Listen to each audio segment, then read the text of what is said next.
Welcome to February Monday. Today we'll talk about the multiple DirectLake flavors.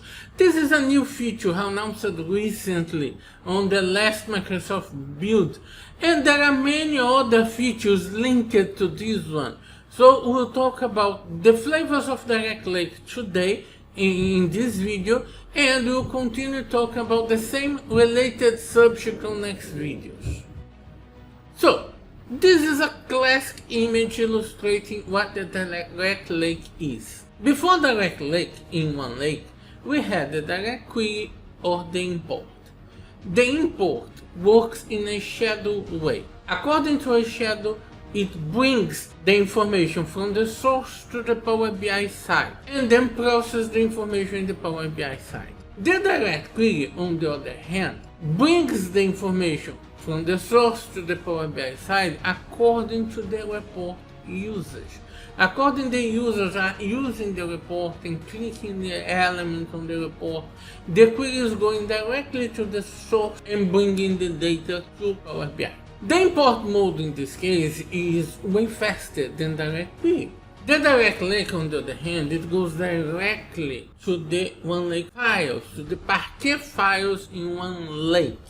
In this case, it can achieve a performance almost as good as the import mode, which is very fast.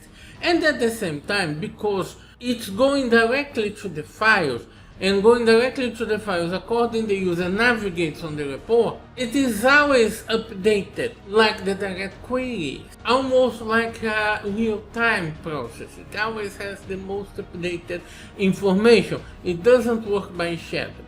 So DirectLake is considered a mix between direct query and import. I'm not going into too many details. We have previous videos where we talked about it. But what is subject now? What are we talking now? We are talking that this drawing is correct, but it's an oversimplification. This drawing is not explaining all the details from the DirectLake, and this leaves a space for more features, new features, and that's what we have. Let's talk about the DirectLake and the SQL Endpoint. The original drawing shows the DirectLake going directly to the files in OneLake. In this case, the SQL Endpoint would never be related to the work. That's the part of the drawing that's not true. DirectLake, the original DirectLake, still relies on SQL Endpoint. It depends on SQL Endpoint to identify the list of files which needs to be retrieved in the OneLake. It depends on the SQL Endpoint to identify the access permissions of the user over the files in the OneLake. So the DirectLake still depends on the SQL Endpoint. This is the original DirectLake, created together Microsoft Fabric. In this case, if the DirectLake depends on the SQL Endpoint, what's the difference between DirectLake and Direct Query? The difference is that the DirectLake uses VertPack for processing the data. The VertPack works directly over the OneLake files. This makes the DirectLake way faster than Direct Query. The DirectLake, yes, it depends on the SQL Endpoint for some tasks, but not for the main ones, the query. The Direct Query, on the other hand, doesn't process using VertPack. The Direct Query to a SQL Endpoint, for example, converts the request to the source. In this case, the request will be converted to SQL and will be processed in the SQL Endpoint. The entire request is processed in the SQL Endpoint. This makes the Direct Query is lower than the DirectLake. This is the main difference between DirectLake and the old Direct Query. DirectLake uses VertPack. Direct Query doesn't use VertPack. Convert the query to the source. Now we have a new Direct Query over OneLake. What this means? This means it doesn't rely on the SQL Endpoint for anything. It goes directly to OneLake and uses only OneLake. It doesn't depend on the SQL Endpoint for nothing. It's in preview. It's not GA yet. It's a feature in preview. It's an advance from another feature another feature called OneLake security feature. Some time ago you may have noticed a new button in the Lakehouse, OneLake security. The point is where the security will be controlled. The security will be controlled on the SQL Endpoint access or on the OneLake files access. Originally, when Fabric started, the security was being controlled on the SQL Endpoint access. But the OneLake security feature, which is also in preview, made it possible to control the security in the OneLake files. Once it's possible to control the security in the OneLake files, it became possible to create a direct query over OneLake.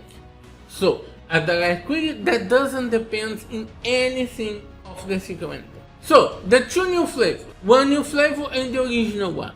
DirectLake over the SQL Endpoint. This is the original flavor and relies on the SQL Endpoint to complete the queries. Direct query over OneLake is the new one which is in preview and doesn't rely on the SQL Endpoint to complete the query. Doesn't need the SQL Endpoint at all to complete the query. It's completely independent of the SQL Endpoint. Let's see a demonstration about this. Here I have a workspace. In this Power BI workspace I have a lakehouse called Sales Lake. Sales Lake is the name of this lakehouse. If I click the button I mentioned before, Manage OneLake Data Access, this button shows me the data access option for this lakehouse. There it is.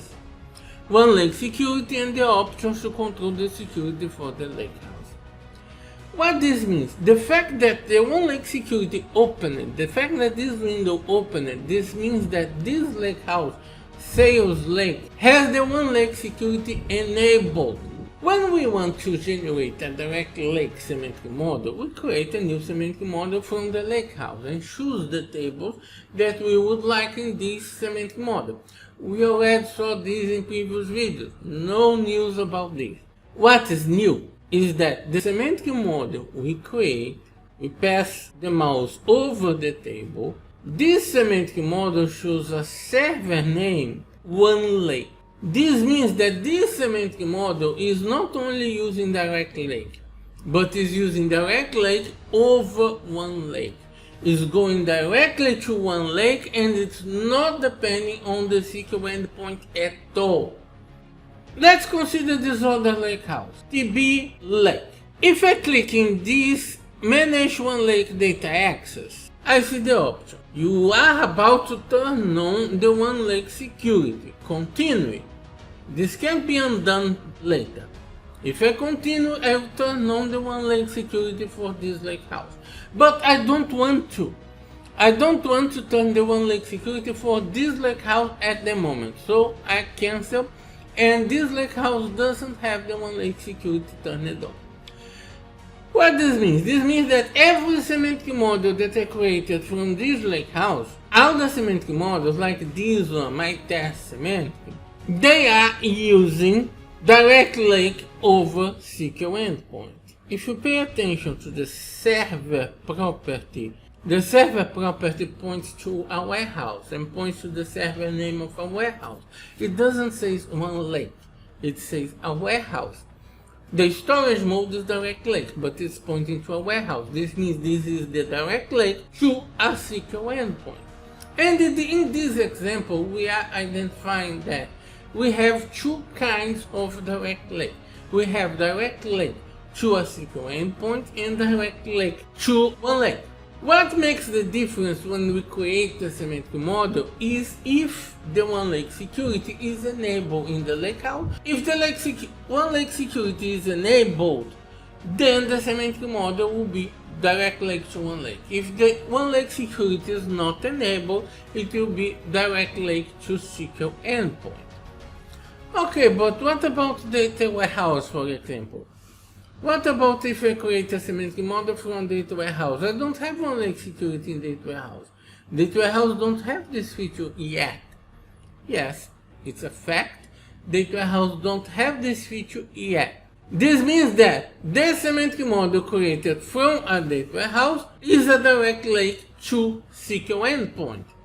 In this way, we identified the two types of DirectLake semantic models. We saw in the semantic models how to identify which one is which, how to identify them, and how to create them. What makes a semantic model to be a DirectLake to OneLake or a DirectLake to a SQL endpoint. Next week we will advance in this subject with some more surprises about this subject. Thank you very much for watching and see you next week.